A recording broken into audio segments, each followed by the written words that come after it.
గురుగారు, ఈ వారం వృషభ రాశి వారికి ఎలా ఉంది? వృషభ రాశి వారికి దివ్యమైన కాలం కొనసాగుతుంది.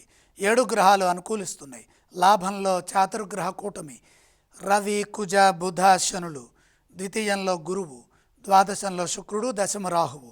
అత్యద్భుతమైన కాలం కొనసాగుతుంది. ప్రారంభించిన పనులు త్వరగా విజయాన్ని ఇస్తాయి. ప్రతి పనిలోనూ మేలు జరుగుతుంది. భవిష్యత్ ఆశాజనకంగా గోచరిస్తుంది. కృషిలో ఎటువంటి లోపం లేకుండా కేవలం మానవ ప్రయత్నం చేస్తే సరిపోతుంది. పట్టిందల్లా బంగారంలాగా అనిపిస్తుంది కాబట్టి అదృష్టం వరిస్తుంది. చిత్తశుద్ధితో ఉత్సాహంగా ముందుకు సాగండి. ధర్మబద్ధమైన ఆలోచనలు మీకు విజయాన్ని ఇస్తాయి. మీ అభివృద్ధి, మీ కుటుంబపరమైన అభివృద్ధి, మీ ముఖ్య వ్యక్తుల యొక్క అభివృద్ధిని ఆశించండి. ఉద్యోగంలో మేలు జరుగుతుంది. సాహసోపేతమైన నిర్ణయాలు విజయాన్ని ఇస్తాయి. ఆర్థిక పరిస్థితులు బ్రహ్మాండంగా ఉంటాయి. పెట్టుబడుల రూపంలో ధనం వృద్ధి చేసుకునే వీలు కలుగుతుంది. ఆ దిశగా ప్రయత్నాలు చేయండి.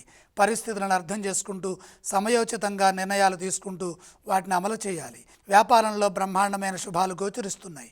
వ్యాపారపరంగా విశేషమైన లాభాలు పొందటానికి బుద్ధిబలం సహకరిస్తుంది. సమయస్ఫూర్తిని ప్రదర్శిస్తూ నూతన విషయాలను తెలుసుకుంటూ గౌరవప్రదమైన జీవన విధానాన్ని కొనసాగించడం ద్వారా పేరు ప్రతిష్టలు పొందుతారు. భూగృహ వాహనాది యోగాల లాభాన్ని ఇస్తాయి.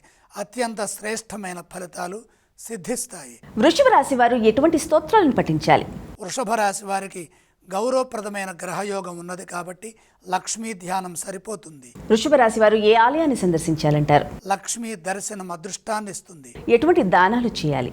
దానాలతో అవసరం లేదు.